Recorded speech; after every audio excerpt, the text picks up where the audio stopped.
যে আরব সাগরে করাচি বন্দরের কথা বলছিলাম, যে করাচি বন্দরের কাছে করাচি উপকূলে পাকিস্তানের একটা মিসাইল উৎক্ষেপণ কেন্দ্র, সেই করাচি পোর্টের কাছে ভারতের আইএনএস বিক্রান্ত পৌঁছে গিয়েছে। এটা যেমন একটা অত্যন্ত গুরুত্বপূর্ণ তথ্য, তার পাশাপাশি যে তথ্যটা এখনো পর্যন্ত পাওয়া যাচ্ছে সেই তথ্য সম্পর্কে এখনো পর্যন্ত ভারতের প্রতিরক্ষা মন্ত্রক জানায়নি, কিন্তু সূত্র মারফত আমরা যেটা জানতে পারছি পাকিস্তানের পেশোয়ারের কাছে প্রায় পৌঁছে গিয়েছে ইন্ডিয়ান আর্মি। ভারতীয় সেনার একটা অংশ সেখানে পৌঁছেছে বলে জানতে পারা যাচ্ছে। এবং ইতিমধ্যেই যে অভিযোগ বারংবার ভারতের পক্ষ থেকে করা হচ্ছিল যে পাকিস্তানি সেনা ড্রোন এবং মিসাইল নিয়ে ভারতের বিভিন্ন জায়গায় হামলা চালিয়েছে, পাকিস্তানের প্রশাসনের পক্ষ থেকে বিজ্ঞপ্তি প্রকাশ করে বিবৃতি দিয়ে তারা জানাচ্ছে যে ভারতীয় মিডিয়া একটি ভুল প্রচার করছে, পাকিস্তান এই ধরনের কোনো হামলা চালায়নি, নিজের এই ধরনের অভিযোগের থেকে দূরত্ব বাড়াতে চাইছে পাকিস্তান। এবং এই জায়গা থেকে পাকিস্তানের যে বক্তব্য, তারা বরাবরই এই কথা বলে এসেছে তারা হামলা চালায় এবং তারপরে তারা বলে সেই হামলা তারা করেনি। সেই জায়গা থেকে পাকিস্তানি সেনা আবারও সেই পুরনো ফর্মুলা অনুসরণ করলো এবং সেই অনুসরণ করে তাদের বক্তব্য ভারতের ওপর তারা নাকি কোনো আক্রমণ করেনি, অথচ ভারত পাকিস্তানের ড্রোন নামিয়েছে, পাকিস্তানের যুদ্ধ বিমানের পাইলটকে ভারত ধরেছে এবং তারপরেও পাকিস্তান বলছে তারা নাকি কিছুই করেনি। এই প্রত্যেকটি বিষয় খুব দিনের আলোর মতো স্পষ্ট হয়ে যাচ্ছে।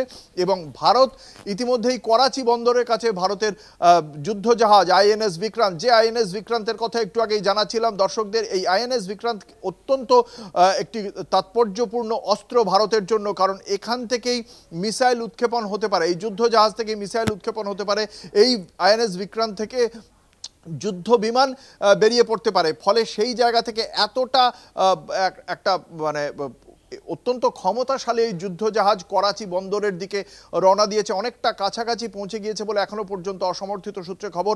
এই যুদ্ধ কিভাবে এগোচ্ছে সেই সংক্রান্ত বিষয়ে আমরা আগেই দেখেছিলাম, মিনিস্ট্রি অফ ইনফরমেশন এবং ব্রডকাস্টের পক্ষ থেকে যেটা জানানো হয়েছিল যে যুদ্ধের লাইভ আপডেট দেওয়ার ক্ষেত্রে কিছু সমস্যা থেকে যায়, তাহলে সেক্ষেত্রে সেটা যদি সংবাদ মাধ্যমের সামনে চলে আসে তাহলে শত্রুপক্ষ সেই সম্পর্কে পরবর্তী পদক্ষেপ করতে পারে। সেই কারণেই প্রতিরক্ষা মন্ত্রকের পক্ষ থেকে সুনির্দিষ্টভাবে এখনো কিন্তু এই তথ্য জানানো হয়নি আইএনএস বিক্রান্ত কোথায় আছে বা ভারতীয় সেনা কোথায় পৌঁছে গিয়েছে, কিন্তু পাকিস্তানের স্থানীয় সংবাদ মাধ্যম বা সেখানকার যে তথ্য সূত্র সেখান থেকে আমরা জানতে পারছি ভারতীয় সেনার একটা অংশ পাকিস্তানের পেশোয়ারের দিকে পৌঁছে গিয়েছে, অন্যদিকে আইএনএস বিক্রান্ত করাচি বন্দরের খুব কাছে পৌঁছে গিয়েছে, আরব সাগরে রয়েছে এই আইএনএস বিক্রান্ত। এবং এক্ষেত্রে পাকিস্তানি সেনার হাতে কিন্তু আর কোনো অস্ত্র আর থাকবে না, যে কারণে সম্ভবত এই এতগুলো বিষয় একসঙ্গে পরপর ঘটেছে।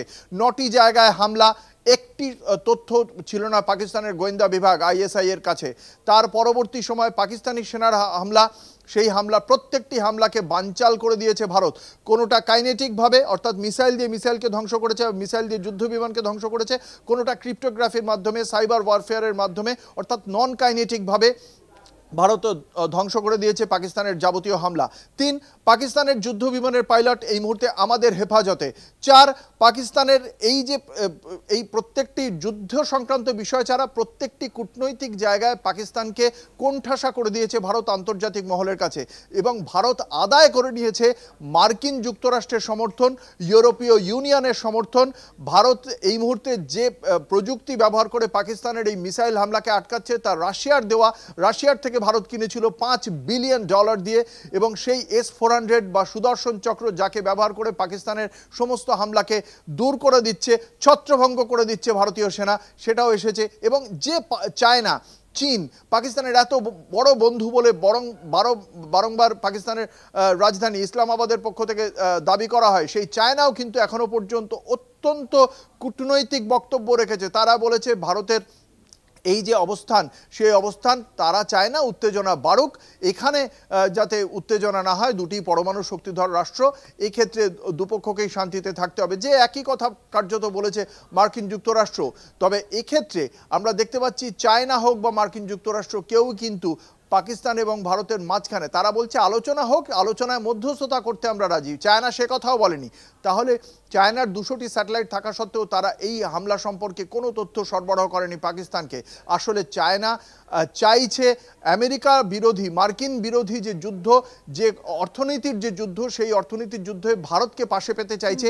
সেই কারণেই চায়না চাইছে না এই মুহূর্তে ভারতকে কোনো রকমভাবেই শত্রুপক্ষের তালিকায় তুলে আনতে। সেই কারণেই চায়নাও কিন্তু এখন চুপচাপ রয়েছে। ফলে পাকিস্তান কূটনৈতিকভাবে হোক বা সামরিক দিক থেকে হোক কোনোভাবেই ভারতকে বিপর্যস্ত করতে পারছে না, যে কারণে তারা যখন সামরিকভাবে সমস্ত দিক দিয়ে ফেল করেছে সেই কারণেই তারা সেনা প্রধানকেও বদলে দিতে বাধ্য হয়েছে।